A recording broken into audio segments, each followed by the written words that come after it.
السلام علیکم ورحمۃ اللہ تعالی وبرکاتہ۔ مرکز اہل سنت جامعہ رضویہ منظر اسلام کے یوٹیوب چینل ہم سبق درس نظامی میں آپ کا خیر مقدم ہے۔ پیارے بچوں، جنہوں نے اب تک ہمارے چینل کو سبسکرائب نہیں کیا ہے وہ ضرور سبسکرائب کر لیں اور بیل آئیکن یعنی گھنٹی بھی بجا دیں تاکہ ہر ویڈیو کی نوٹیفیکیشن اطلاع اپلوڈ کرتے ہی آپ تک پہنچ جائے، اور اپنے ساتھیوں سے بھی شیئر کریں، شیئر کرنا نہ بھولیں تاکہ ان کو بھی فائدہ حاصل کرنے کا موقع ملے، اور بات پسند آئے تو لائک بھی کیا کریں اور اپنے قلبی تأثر کو ضرور کمنٹ کر کے بتائیں۔ پیارے بچوں، کھولتے ہیں اپنی کتاب شرح العقائد اور کچھ عبارت پڑھ لیتے ہیں۔ بسم اللہ الرحمن الرحیم۔ وما یوجد من العلم فی المضروب عقیب ضرب انسان والانکسار فی الزجاج عقیب کسر انسان قید بذلك ليصلح محلا للخلاف في أنه هل للعبد فيه صنع أم لا، وما أشبهه كالموت عقيب القتل، كل ذلك مخلوق الله تعالى لما مر من أن الخالق هو الله تعالى وحده، وأن كل الممكنات مستندة إليه بلا واسطة، إلى آخر العبارة۔ پیارے بچوں، یہاں سے صاحب شرح عقائد ایک اور مختلف فی مسئلے کو بیان فرماتے ہیں۔ اس مسئلے میں بھی اہل سنت و جماعت اور معتزلہ کا اختلاف ہے۔ مسئلہ کیا ہے؟ تو سب سے پہلے نفس مسئلہ سمجھ لیا جائے، پھر اس کے بعد میں اختلاف کو سمجھا جائے۔ سب سے پہلے تو آپ یہ سمجھیے کہ بندوں سے جو افعال بندوں کے ہوتے ہیں وہ دو طریقے پر ہوتے ہیں۔ ایک تو افعال بالذات بندوں سے صادر ہوتے ہیں، بلا واسطہ بندوں سے صادر ہوتے ہیں۔ خود بندوں کے افعال اعضائے جوارح سے کچھ افعال صادر ہوتے ہیں براہ راست بلا واسطہ، اور کچھ افعال تب صادر ہوتے ہیں جبکہ بندہ کوئی فعل کر لیتا ہے اور اس فعل کے بعد دوسرا فعل صادر ہو جاتا ہے۔ مثال کے طور پر اگر آپ نے کسی کو ڈنڈا مارا تو ڈنڈا مارنا، یہ مارنا جو ہے یہ تو فعل آپ سے صادر ہوا ہے بالذات، اور آپ کے اس فعل کے ذریعے سے جو اس مضروب کے اندر درد پیدا ہو گیا، اس کے جسم میں جو تکلیف پیدا ہوئی آپ کے فعل ضرب سے، یہ ہے فعل آخر۔ تو دو طرح کا فعل ہو گیا، ایک وہ فعل جو کہ براہ راست آپ سے صادر ہو رہا ہے جیسے کہ ضرب، اور ایک وہ فعل جو کہ آپ کے فعل کی بنا پر پیدا ہو رہا ہے جیسے کہ درد اور تکلیف۔ ایسے ہی آپ نے کوئی شیشہ پکڑا اور اس کو اٹھا کر پھینک دیا، تو پھینکنا یہ تو آپ کا فعل ہوا، اور اس پھینکنے کے بعد وہ شیشہ چکنا چور ہو جاتا ہے، ٹوٹ جاتا ہے، تو اس میں جو انکسار اور ٹوٹ جو واقع ہوئی ہے یہ آپ کے اس فعل کی بنا پر پیدا ہوئی۔ تو دو طرح کے فعل ہو گئے، ایک وہ فعل جو کہ براہ راست بندے سے صادر ہوتا ہے، اور ایک وہ فعل جو اس کے فعل کے واسطے سے دوسرا فعل معرض وجود میں آ جاتا ہے۔ تو وہ فعل جو کہ براہ راست بذات بندے سے صادر ہو رہا ہے وہ ایسے افعال کو افعال مباشرہ کہا جاتا ہے، اور وہ افعال جو کہ دوسرے فعل کے توسط سے پیدا ہو جاتا ہے اس کو فعل متولد کہا جاتا ہے۔ تو دو طرح کے افعال ہوتے ہیں، افعال مباشرہ اور افعال متولدہ۔ اب اختلاف یہ ہے کہ اہل سنت و جماعت کے نزدیک دونوں طرح کے افعال، چاہے وہ افعال مباشرہ ہوں یا افعال متولدہ ہوں، دونوں طرح کے افعال میں بندہ جو ہے ان افعال کا خالق نہیں ہے۔ دونوں طرح کے افعال وہ اللہ ہی کی مخلوق ہیں، بندے کو خلقاً ان میں کوئی دخل نہیں ہے، بلکہ فعل اول میں تو بندے کو اکتساباً دخل ہے کہ فعل اول جو وہ کر رہا ہے براہ راست جو اس سے صادر ہو رہا ہے وہ تو اس کے اکتساب میں تو بندے کو دخل ہے، لیکن فعل آخر جو کہ اس فعل کے واسطے سے پیدا ہو جا رہا ہے اس میں تو بندے کو کسباً بھی دخل نہیں ہے۔ جبکہ معتزلہ یہاں پر یہ کہتے ہیں کہ جس طریقے سے فعل اول بندے کا مخلوق ہے ان کے نزدیک تو سارے کے بندوں کے سارے افعال اختیاریہ بندے ہی کے مخلوق ہیں. تو جس طریقے سے فعل اول بندے کا مخلوق ہے، اسی طریقے سے فعل ثانی جس کو فعل متولد کہتے ہیں، متولدات جو ہیں وہ بھی سب کے سب بندے کے مخلوق ہیں. یہ اختلاف ہے. صاحب شرح اس بات پر دلیل دیں گے کہ یہ بات متعین ہے کہ خالق صرف اور صرف اللہ رب العزت ہے، اور جب صرف اور صرف اللہ رب العزت ہے تو سارے کے سارے افعال، چاہے وہ افعال مباشرہ ہوں یا افعال متولدہ، وہ سب کے سب اللہ کی مخلوق ہوں گے. اور چونکہ یہ افعال چاہے مباشرہ ہوں یا متولدہ، سب کے سب افعال یہ ممکنات کے قبیل سے ہیں، اور سارے ممکنات منسوب ہوتے ہیں اللہ رب العزت کی جانب. اس لیے بھی ان تمام کی نسبت اللہ کی طرف ہوگی، لہذا سب کے سارے افعال کے خالق اللہ رب العزت ہی ہے. یہ اہل سنت و جماعت کی دلیل ہے. بات سمجھ میں آ گئی ہوگی. اب تھوڑا ترجمہ کرتے ہیں. وما یوجد من العلم فی المضروب، مضروب جس کو پیٹا گیا ہو اس میں جو درد پیدا ہو جاتا ہے عقیبہ ضرب انسان کے مارنے کے بعد. انسان کی قید اس لیے لگا دے رہے ہیں کیونکہ اگر انسان نہ ہو عقیبہ ضرب کہہ دیا جائے تو ایسی صورت میں اگر وہ ضرب کسی اور کی طرف سے ہو، من جانب اللہ اگر ہو، تو وہ محل اختلاف نہیں بن پائے گا.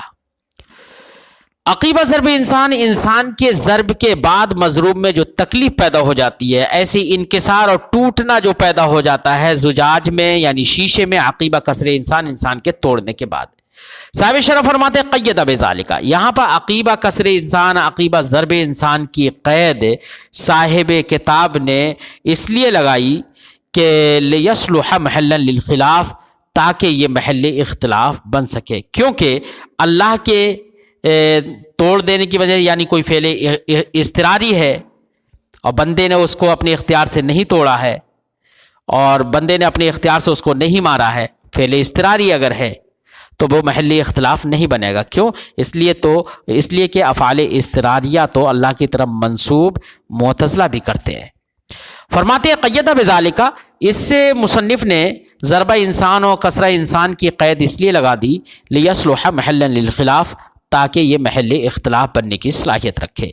کس سلسلے میں محل اختلاف؟ اس سلسلے میں اختلاف کہ انہ حل للعبد فیہ سنع ابلا، کیا ان افعال جو متولدات ہیں ان میں بندے کو کوئی دخل ہے یا نہیں ہے. وما اشبہہ، ایسے ہی علم پیدا ہو جائے یا زجاج میں شیشے میں انکسار پیدا ہو جائے یا اس کے مشابہ دوسرے افعال ہوں جو متولدات ہوتے ہیں، جیسے کہ موت پیدا ہو جاتی ہے قتل کے بعد، کہ قتل تو بندہ کرتا ہے، اس کے قتل کرنے سے اس شخص جس کو قتل کیا گیا ہے اس پر موت آ جاتی ہے. تو موت جو ہے یہ فعل متولد ہوگا، قتل کے بعد پیدا ہو جاتا. کل ذالک مخلوق اللہ، تو اہل سنت و جماعت کا معتقد اور نظریہ یہ ہے کہ یہ سب کے سب چاہے وہ متولدات ہوں چاہے مباشرات ہوں، سب کے سب اللہ کی مخلوق ہے. کیوں؟ لما مرہ، کیونکہ یہ بات گزر چکی ہے، من ان الخالق هو اللہ وحدہ، کیونکہ خالق اللہ رب العزت ہی تن تنہا ہے. اور دوسری دلیل یہ ہے ان کل الممکنات مستندۃ الیہ بلا واسطہ، کہ تمام ممکنات اللہ ہی کی طرف منسوب ہوتے ہیں بلا واسطہ. اس لیے یہ متولدات وغیرہ جو ہیں یہ بھی سب کے سب ممکنات کے قبیل سے ہیں، اس لیے یہ اللہ ہی کی جانب منسوب ہوں گے بلا واسطہ. والمعتزلۃ لما اسندوا بعض الافعال الى غیر اللہ تعالی، اور معتزلہ نے بندوں کے بعض افعال یعنی افعال اختیاریہ کو منسوب کر دیا اللہ کے غیر کی جانب، یعنی بندوں ہی کا مخلوق مان لیا. قالوا، تو انہوں نے کہا ان کان الفعل صادرا، وہی صاحب شرح بیان کر رہے ہیں کہ فعل دو طرح کے ہوتے ہیں. معتزلہ نے کہا ان کان الفعل صادرا عن الفاعل، اگر کوئی فعل صادر ہو فاعل سے، لا بتوسط فعل آخر، فعل آخر کے واسطے سے نہیں بلکہ براہ راست صادر ہو، فہو بطریق المباشرہ، تو یہ فعل مباشر کہلائے گا. یہ فعل بندے سے جو صادر ہو رہا ہے وہ بطریق مباشرت کہلائے گا. بطریق مباشرت یعنی براہ راست اس کا صدور ہو رہا ہے. وَإِلَّا فَبِطَرِيقِ التَّوْلِيد، ورنہ اگر کسی فعل آخر کے واسطے سے اگر ہو تو وہ بطریق تولید بندے سے صادر ہوگا. اسے بطریق تولید، اور اس فعل آخر کو جو فعل کسی دوسرے فعل کے واسطے سے پیدا ہو رہا ہے صادر ہو رہا ہے اس فعل کو فعل متولد کہا جائے گا. تولید اور مباشرت میں فرق یہ ہے بچوں کہ بندہ جو مباشر فعل مباشر ہوتا ہے اس کے عدم حصول پر بندہ قادر ہوتا ہے. مثلا ابھی آپ زید کو مارنا چاہ رہے ہیں تو مارنا آپ کا فعل مباشر ہے جو براہ راست آپ سے صادر ہوگا، اس کے عدم حصول پر آپ قادر ہیں، آپ چاہیں تو آپ اس کو نہ ماریں. اس کے برخلاف جو متولدات ہوتے ہیں، تولید ہوتی ہے، اس میں بندے کو اس کے عدم حصول پر بندہ قادر نہیں ہوتا ہے. لہذا آپ نے کسی کو مارا، زید کے ڈنڈا مارا، تو زید کے ڈنڈا مارنے کی بنا پر جو تکلیف اس کے جسم میں پیدا ہوئی اس کے عدم حصول پر آپ قادر نہیں. آپ یہ نہیں کہہ سکتے، آپ یہ نہیں کر سکتے کہ آپ زید کو ماریں بھی اور تکلیف بھی نہیں ہونے دیں، ایسا نہیں ہو سکتا ہے. یہ فرق ہے تولید اور مباشرت کے مابین. فرماتے ہیں قالو، انہوں نے کہا کہ وَإِلَّا فَبِطَرِيقِ تولید، ورنہ تو یہ اگر فعل آخر کے توسط سے اگر کوئی فعل صادر ہو رہا ہے بندے سے تو وہ بطریق تولید ہوگا. وہ مانا ہو بطریق تولید ہونے کا مطلب یہ ہے اس کا معنی یہ ہے ان یوجب فعل لفاعلہ، کہ کوئی ایسا فعل جو اپنے فاعل کا ہو تو اپنے فاعل کا کوئی بھی فعل وہ فعل آخر کو واجب کر دے. کا حرکت الید، جیسے کہ حرکت ید، یہ ہاتھ کو چونکہ بندہ خود سے ہلاتا ہے، حرکت کرتا ہے، تو ہاتھ کی حرکت یہ ایسا فعل ہے توجب حرکت المفتاح، جو کہ چابی کی حرکت کو پیدا کر دیتا ہے، واجب کر دیتا ہے. تو حرکت مفتاح یہ مولد ہوگا. فالعلم یتولد من الضرب، لہذا تکلیف پٹائی سے پیدا ہوتی ہے. والانکسار من الکسر، اور ٹوٹنا جو شیشے کے اندر ہوتا ہے وہ توڑنے سے پیدا ہوتا ہے. ولیس مخلوقین للہ، معتزلہ کہتے ہیں یہ دونوں یعنی متولدات یہ اللہ کی مخلوق نہیں ہے، جس طریقے سے افعال مباشرہ اللہ کی مخلوق نہیں ہے. وعندنا الکل بخلق اللہ، ہمارے نزدیک سارے کے سارے افعال چاہے مباشرہ ہوں چاہے متولدہ ہوں، سب کے سب افعال اللہ کی خلق سے ہیں. لا صنع للعبد فی تخلیقہ، ان افعال کی تخلیق میں بندے کو کوئی بھی دخل نہیں ہے، کوئی بھی دخل نہیں ہے ان کی تخلیق میں. اصل میں فی تخلیق ہی سے مراد یہ فعل متولد کی تخلیق ہے، یعنی فعل متولد کی تخلیق میں بندے کو کوئی دخل نہیں ہے. اہل سنت و جماعت کا چونکہ نظریہ بیان کر رہے ہیں تو تخلیق تو دور کی بات بچوں، فعل متولد کے اندر بندے کو نہ ہی جس طریقے سے تخلیقاً کوئی دخل نہیں ہے ویسے ہی اکتساباً بھی کوئی دخل نہیں ہے. تو فی تخلیق ہی کی قید یہ لگانا مناسب نہیں ہے، کیونکہ بلکہ صرف اتنا کہنا چاہیے تھا مصنف کو لا صنع للعبد فیہ، اس میں بندے کو کوئی بھی دخل نہیں ہے، تاکہ یہ معلوم ہو جاتا کہ نہ ہی اکتساباً دخل ہے نہ ہی تخلیقاً دخل ہے. اب فی تخلیق ہی کی قید لگا دی تو اس سے یہ سمجھ میں آ رہا ہے، ذہن یہ اس بات کی طرف جا رہا ہے کہ شاید کہ اکتساباً اس میں دخل ہے، حالانکہ فعل متولد میں اکتساباً بھی کوئی دخل بندے کا نہیں ہے.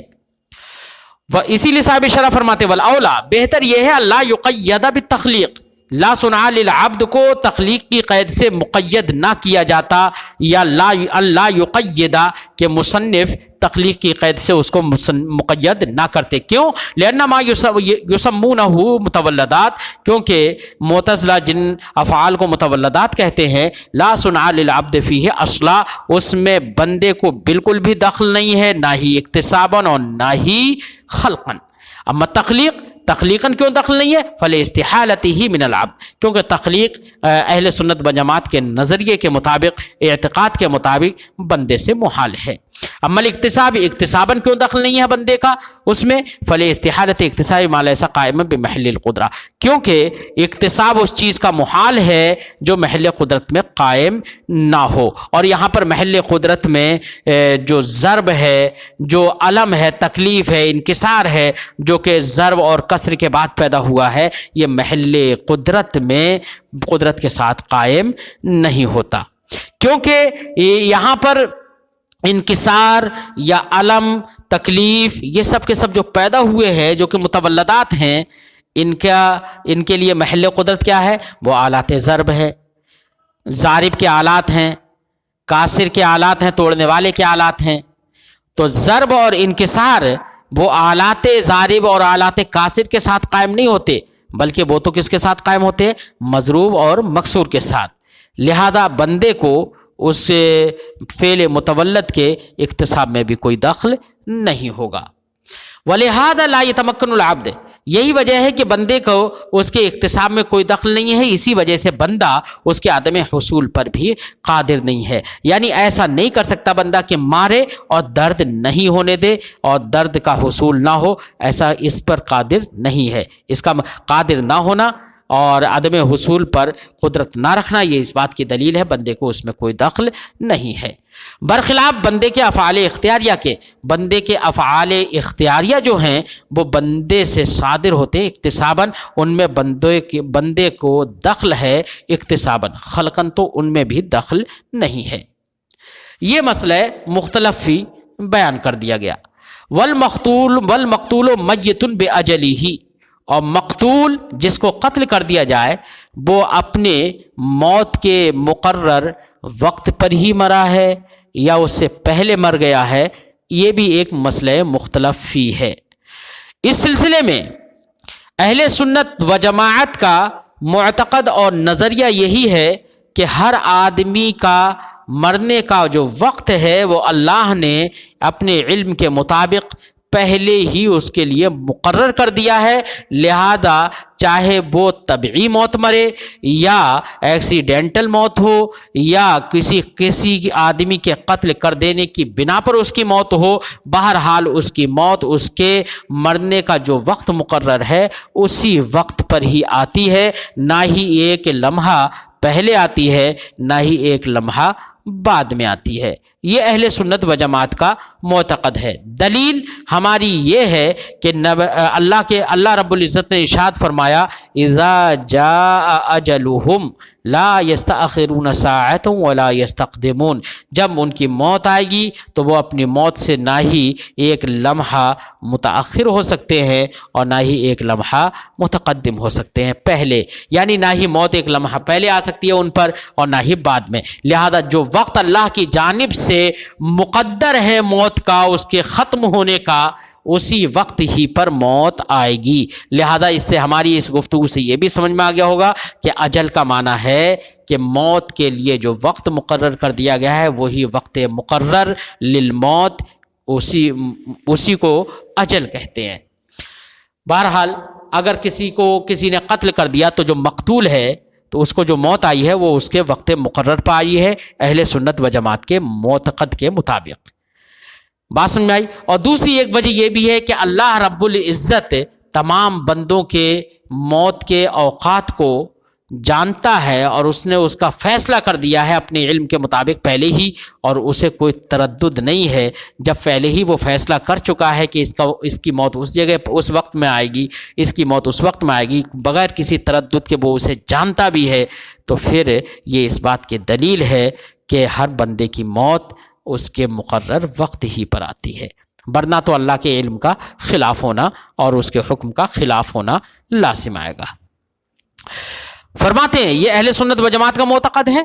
جبکہ معتزلہ کا معتقد یہ ہے، بعض معتزلہ کا، سب کا نہیں، بعض معتزلہ کا معتقد یہ ہے، نظریہ یہ ہے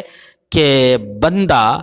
اگر اس کو کوئی ایکسیڈنٹ نہ ہو، کوئی دوسرا اسے قتل نہ کرے تو وہ اپنے وقت مقرر تک جیتا ہے، اور اگر جو اس کا وقت مقرر ہے موت کا، اس وقت سے پہلے اگر کسی شخص کا ایکسیڈنٹ ہو گیا یا دوسرے نے اسے قتل کر دیا تو قاتل نے اس کے وقت مقرر، جو موت کا جو وقت مقرر تھا، اس وقت مقرر تک پہنچنے سے اسے روک دیا اور اس کی رسی کو کاٹ دیا اور وقت سے پہلے ہی اس کو مار ڈالا۔ کس نے؟ قاتل نے۔ تو یہ معتزلہ کا مذہب ہے۔ تو معتزلہ کے نظریہ کے مطابق کسی بھی بندے کے لیے جو بھی وقت مقرر کر دیا گیا ہے موت کا، اس سے پہلے بھی قتل اور ایکسیڈنٹ کی صورت میں اس کو موت آ سکتی ہے، اور جو موت آئے گی، اس کے لیے جو موت آئے گی تو یہ اس کے وقت سے پہلے آ گئی، یہ ان کا نظریہ ہے۔ بات سمجھ میں آ گئی؟ ان کی بھی اپنی دلیل ہے، کیا ہے دلیل وہ ہم بعد میں ذکر کریں گے، پہلے تھوڑا ترجمہ کرتے ہیں۔ فرماتے والمقتول میت بأجلی، مقتول اپنے وقت مقرر ہی پر مرنے والا ہے، یعنی اس وقت پر ہی مرنے والا ہے، المقدر لموت ہی، جو اس کے موت کے لیے مقدر کر دیا گیا ہے۔ لا کما زعم بعض المعتزلہ، ویسا نہیں ہے جیسے کہ بعض معتزلہ نے خیال کر لیا، کیا من ان اللہ تعالی قد قطع علیہ الاجل، یہاں پر ان اللہ تعالی کے بجائے ہمارے علماء نے فرمایا، صاحب نبراس وغیرہ نے کہا ہے کہ یہ ناسخوں کی غلطی ہے، ورنہ تو معتزلہ کا چونکہ خیال یہ ہے کہ بندہ خود ہی اپنے فعل اختیاری کا خالق ہے، اس لیے یہاں پر ان اللہ کے بجائے ان القاتلہ ہونا چاہیے۔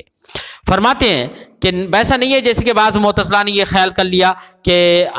یہاں پر ان اللہ کے بجائے ان القاتلہ پڑھنا چاہیے، کہ ان القاتلہ قد قطع علیہ الاجل، کے قاتل نے اس مقتول کو اس کی اجل تک پہنچنے سے روک دیا، اس کو قطع کر دیا ہے، اس پر اس کی اجل کو قطع کر دیا ہے۔ لنا، ہماری دلیل یہ ہے کہ نہیں، وہ اپنے وقت مقرر ہی پر مرا ہے۔ دلیل کیا ہے؟ دلیل یہ ہے ان اللہ تعالی قد حکم باجال العباد علی ما علم من غیر تردد، اللہ رب العزت نے بندوں کے موت کے اوقات کا فیصلہ کر دیا ہے پہلے ہی، اس کے مطابق جو اس نے بغیر کسی تردد کے جانا، اسے معلوم تھا کہ یہ فلاں وقت میں مرے گا، اسی علم غیر متردد کے ساتھ اللہ رب العزت نے بندوں کے موت کے اوقات کا فیصلہ پہلے ہی کر دیا ہے۔ اب اگر کوئی اس وقت مقرر سے جو اللہ نے جس کا فیصلہ کیا ہے اس سے پہلے کوئی مرنے کا قول کر لیا جائے تو پھر یہ حکم الہی کے خلاف ہونا لازم آئے گا۔ اور دوسری دلیل یہ ہے کہ اللہ نے ارشاد فرمایا اذا جاء اجلهم لا يستأخرون ساعة ولا يستقدمون، یہ ہماری دو دلیلیں تھیں۔ واحتجت المعتزلہ، معتزلہ نے استدلال کیا کہ دیکھیے وقت مقرر سے پہلے بھی موت آ سکتی ہے اور وقت مقرر سے بعد میں بھی موت آ سکتی ہے، اس پر دلیل وہ احادیث ہیں جو دلالت کرتی ہیں اس بات پر کہ کچھ بھلائیاں اور نیکیاں یہ انسان کی زندگی میں اضافہ کر دیتی ہیں، اس کی عمر میں اضافہ کر دیتی ہیں۔ تو اضافہ کا مطلب ہی یہی ہے کہ اس کی مثلاً کسی کی موت کا وقت مقرر تھا 50 سال میں تو 50 سال جیتا، لیکن کسی نے بھلائی کری تو اضافہ، اب اس بھلائی نے، اس طاعت نے اضافہ کر دیا اس کی عمر میں، اب وہ 70 سال ہو گیا، تو جو وقت مقرر تھا وہ تو تھا 50 سال اور اضافہ کر دیا تو اب 70 سال جی رہا ہے۔ تو ایسے ہی جس طریقے سے طاعت عمر میں اضافہ کر دیتی ہے، ویسے ہی قتل اور اصطدام یعنی ایکسیڈنٹ وغیرہ یہ سب کے سب وقت مقرر سے پہلے موت دے دیتے ہیں اور عمر میں کمی ہو جاتی ہے، یہ معتزلہ کا کہنا ہے۔ اور دلیل بہت ساری وہ روایتیں ہیں جن میں یہ کہا گیا ہے کہ بر یعنی نیکی جو ہے وہ عمر میں اضافہ کر دیتی ہے، جیسے کہ نبی کریم صلی اللہ علیہ وسلم نے فرمایا کہ لا يرد القضاء الا الدعاء ولا يزيد في العمر الا البر، کہ قضا کو دعا ہی ٹالتی ہے اور عمر میں اضافہ نہیں کرتی ہے مگر نیکی اور بھلائی اور طاعت۔ تو اس سے معتزلہ نے استدلال کر لیا۔ فرماتے ہیں واحتجت المعتزلۃ بالاحادیث الواردہ، معتزلہ نے استدلال کیا ہے ان احادیث سے جو وارد ہیں اس سلسلے میں، ان بعض الطاعات یزید فی العمر، کہ بعض طاعات عمر میں اضافہ کر دیتی ہیں، اور اس سے بھی انہوں نے استدلال کیا ہے کہ بانہ لو کان میتا باجلہ، کہ اگر یہ مقتول اپنے وقت مقرر الموت ہی پر مرتا، لما استحق القاتل ذما ولا عقابا، تو قاتل ذم، عقاب، دیت اور قصاص کا سزاوار نہیں ہوتا۔ حالانکہ قتل کرنے والا شخص کو لوگ برا بھلا بھی کہتے ہیں، اس کو زجر و توبیخ بھی ہوتی ہے، اس کو جیل بھی جانا پڑتا ہے، سزا بھی ملتی ہے، آخرت میں بھی اس کو سزا ملے گی، دنیا میں اگر مصالحت ہو جائے تو دیت بھی دینا پڑتی ہے، ورنہ اسلامی حکومت ہے تو قصاص کا بھی سزاوار ہوتا ہے۔ یہ ساری چیزیں اس بات کی دلیل ہیں کہ اس کے وقت مقرر سے پہلے اس نے اسے مار ڈالا اور اس کا اس میں دخل ہے۔ اگر وقت مقرر پر مرتا تو اس کے لیے جو وقت مقرر ہے مرنے کا، اسی پر اگر وہ مر رہا ہے تو اس کا کیا قصور ہے اس میں؟ قاتل کا کوئی قصور نہیں ہے، تب تو قاتل کو سزاوار نہیں ہونا چاہیے تھا ان چیزوں کا، حالانکہ سزاوار ہوتا ہے۔ اس کا مطلب یہ ہوا کہ اس نے اس کے وقت سے پہلے ہی اسے مار دیا ہے۔ بات سمجھ میں آئی؟ فرماتے ہیں وَبِأَنَّهُ لَوْ كَانَ مَيِّتًا، کیونکہ اور اس سے بھی استدلال کرتے ہیں کہ اگر یہ مقتول اپنے وقت مقرر پر مرتا لمستحق القاتل، تو قاتل ذم و عقاب اور دیت و قصاص کا سزاوار نہیں ہوتا، اذ لیس موت المقتول بخلقہ، کیونکہ وہ تو مقتول اپنے وقت مقرر ہی پہ مرا ہے، یہ قاتل کے خلق سے نہیں مرا ہے، ولا بکسبہ، نہ ہی اس کے کسب سے مرا ہے۔ بات سمجھ میں آ گئی؟ والجواب، تو یہاں پر دو طرح سے استدلال کیا تھا معتزلہ نے، ایک تو استدلال کیا تھا ان احادیث سے جو وارد ہیں اس سلسلے میں کہ طاعت ان میں اضافہ کر دیتی ہیں، دوسرا استدلال اس بات سے کیا کہ قاتل ذم و عقاب اور دیت و قصاص کا سزاوار نہیں ہوتا اگر وہ اپنے وقت مقرر پہ مرتا، لیکن وہ سزاوار ہوتا ہے، اس کا مطلب یہ ہے کہ وہ اپنے وقت مقرر سے پہلے مر گیا ہے، قاتل نے اسے قتل کر دیا، مار دیا ہے۔ فرماتے والجواب عن الاول، پہلے استدلال کا جواب یہ ہے ان اللہ تعالی قد کان یعلم انہ لو لم یفعل هذه الطاعۃ لکان عمره 40 سنہ۔ پہلے انہوں نے کہا نا کہ حدیث پاک میں ہے کہ عمر میں اضافہ ہو جاتا ہے، اس کا مطلب 50 سال عمر تھی، وہ اس کا وقت مقرر للموت جو تھا وہ 50 سال پر تھا، اور بھلائی اور اطاعت کر لی تو 70 سال ہو گئی۔ تو اس کا مطلب یہ نہیں ہے کہ اس عمر میں اضافہ کر دیا، بلکہ اس کا مطلب یہ ہے، حدیث پاک کا مطلب یہ ہے کہ اللہ رب العزت بغیر کسی تردد کے جانتا تھا کہ یہ بندہ اگر یہ طاعت نہیں کرے گا تو اس کی عمر 50 سال ہوگی، اور اگر یہ طاعت کر لے گا تو اس کی عمر 70 سال ہوگی، اور وہ بلا تردد یہ بھی جانتا تھا کہ یہ بندہ یہ طاعت کرے گا، تو اپنے علم کے مطابق کہ وہ جانتا تھا کہ یہ بندہ یہ کام کرے گا، یہ طاعت کرے گا، اس لیے پہلے ہی سے اس کی عمر 20 سال بڑھا کر 70 سال لکھ دی گئی ہے، تو اب اس کی موت کا وقت ہی 70 سال پر لکھ دیا گیا ہے، اور جو طاعت کرنے کی بنا پر جو طاعت کی طرف عمر میں اضافہ کی جو نسبت جو ہے وہ طاعت کی طرف جو کی گئی ہے، وہ طاعت کی طرف اللہ کے علم کے مطابق کی گئی ہے، اللہ کے علم کی بنا پر کی گئی ہے کہ اللہ کا علم تھا، اللہ جانتا تھا کہ اگر یہ طاعت نہیں ہوتی تو